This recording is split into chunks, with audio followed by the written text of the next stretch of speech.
I decided today from the hammock, since I haven't been able to do one in a couple of days, that I would just go ahead and fire up a live right now and talk about some interesting things over the course of the weekend when it comes to what's going on in Ukraine and what is going on now in what appears to be Russia.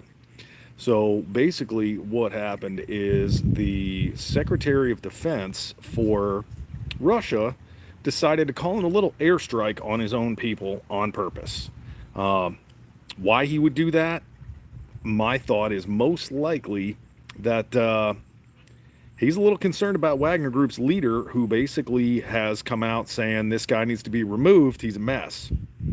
And Prosgrin, who is the owner and leader of the Wagner Group, who's a guy who's getting crazy rich over what Wagner Group is doing in Ukraine because he's getting all the money and all the payments. Basically came out really pissed off because he had all these troops in these marshalling areas who are now getting rocket attacked by his own guys. And for all intents and purposes, things are going really poorly for the Russians already. So basically, kind of where it's at, estimates right now say that Russia has lost, between killed and wounded, about 220,000 dudes. When you think about that in terms of actual numbers compared to something else, the U.S. Army has, by some estimates, a little bit over 500,000 people. So really what you're looking at is what would equate to about half the U.S. Army injured or dead. And that's what British intelligence estimates are saying the Russians have lost so far. So, a little concern there, I think, by the Secretary of Defense of Russia saying, hey, maybe we need to, put an airstrike in and knock out the Wagner Group just in case they decide they want to make some moves and, I don't know, like try to launch a coup. So the owner of Wagner Group got really pissed off, and he said a lot of really bad things already about both Putin and what's going on with the way that the Russians are fighting the war. And he's not super happy with the way things are going. And then magically, bing, bang, bong, here comes an airstrike and a rocket strike that destroys a decent portion of his supply lines and his people. So basically, what he did is he said, "All right, cool. You guys wanna put down strikes on me? That's cool. I'm gonna go ahead and turn around and see about flipping these tanks around and make my way to Moscow. And we're gonna go ahead and see what this Secretary of Defense that called in this airstrike has to say for himself." So he turned his tanks and his people around, and they started making their way toward Moscow. And the thing that I think is most telling about this is that there are Russian military checkpoints between where Wagner Group was located and Moscow and the Kremlin. And as the Wagner Group guys were coming by, the Russian checkpoints were letting them through. They weren't stopping them, which I think says a heck of a lot about the situation and where things are going when it comes to Russia. They made a lot of strategic mistakes lately. They said they knocked out a Leopard tank. It turned out to be a farm tractor. So that doesn't really make them look good. The Ukrainian strikes and the Ukrainian counteroffensive looks like they're actually making some headway and taking back a whole lot of territory that the Russians have been fighting and dying over, city blocks. And here are the Ukrainians taking full advantage. So the question, moving forward, I think, kind of has to become, okay, so with Wagner Group pulling back out of the fight, what does that mean for the Ukrainian offensive? Because that means they just took half of the Russian combat power off the front lines. Are there gaps in the lines? Are there places where the Ukrainians can exploit what's happening and get through there? And I think the answer is going to be yes. The big piece to this puzzle that we don't have an answer to is, why did Wagner Group stop? The president of Belarus basically brokered a deal, apparently, with the head of the Wagner Group and basically created a ceasefire and said, hey, man, you're just going to kill Russians. Let's not do this. There are reports that the basically Spetsnaz and KGB were outside this guy's house with his family inside and said, hey, keep going.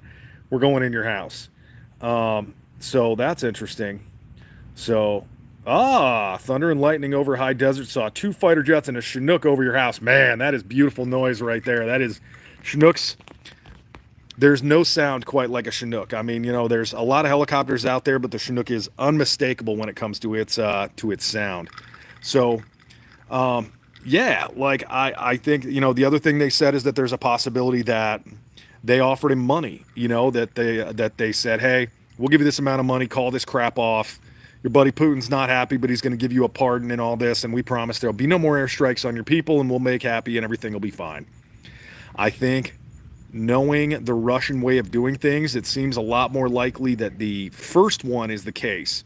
That they, more likely than not, probably applied some pressure to this guy, as opposed to saying, "Hey, man, we're so sorry. Let's make friends." I think the only thing that saved this guy's life too is the fact that Putin is a personal friend of his for over 20 years. And that is kind of probably the saving grace of what's kept this guy alive so far. So, in other news, and it's not something we talk a ton about, and it's something I'd love to see what you guys think. There's a lot going on with the Biden family when it comes to their personal finances and what may or may not equate to them getting some money on the side via Hunter and some deals that he made on behalf of his father, who is now the president of the United States. So that is really a curious thing. I don't know. Man, there's so many ins and outs to what's going on with that issue that I think that we'll do a special episode specifically about that. Another interesting thing, I played out coup was what I was hearing too. That basically they said, hey, we're not going to let you take the capital. We're not going to let this happen. And if you try, we'll destroy your entire mercenary army. I mean, say what you will about how poorly the Russian army is doing. They're still the Russian army. Like, you're not gonna overpower them in the ways you think. But yeah, with Joe, I think there's a lot that goes into this, and we don't do a whole lot of talk about our president due to my current other job. It's not really something that I think I should do due to my capacity working for the military. So I don't do a lot of that, but it's really going to be curious because I think Hunter's going to provide to be, a big problem for his dad, and especially a big problem for his dad if his dad chooses to run for president again. Personal sidebar: can someone run for president who is not crazy, not really super duper old, like maybe somebody who's a little younger, a little more vibrant, a little more lucid and good for America? Like, I don't care what party you're from, just can you not be somebody crazy? Can we just go for somebody normal, perhaps? So yeah, those are the couple big things to discuss. And then one big final piece of news that I want to bring you guys' way. We did a video about pistol braces for short barrel rifles earlier on when I first started doing the channel. And it looks like the government is going to come back and say for the 40th time that they're going to waffle and that they don't know how they want to classify these braces, but for the time being, it's kind of a stay of execution. So that's kind of nice. I mean, these braces are good for people who have problems shooting. They're good for all kinds of different stuff.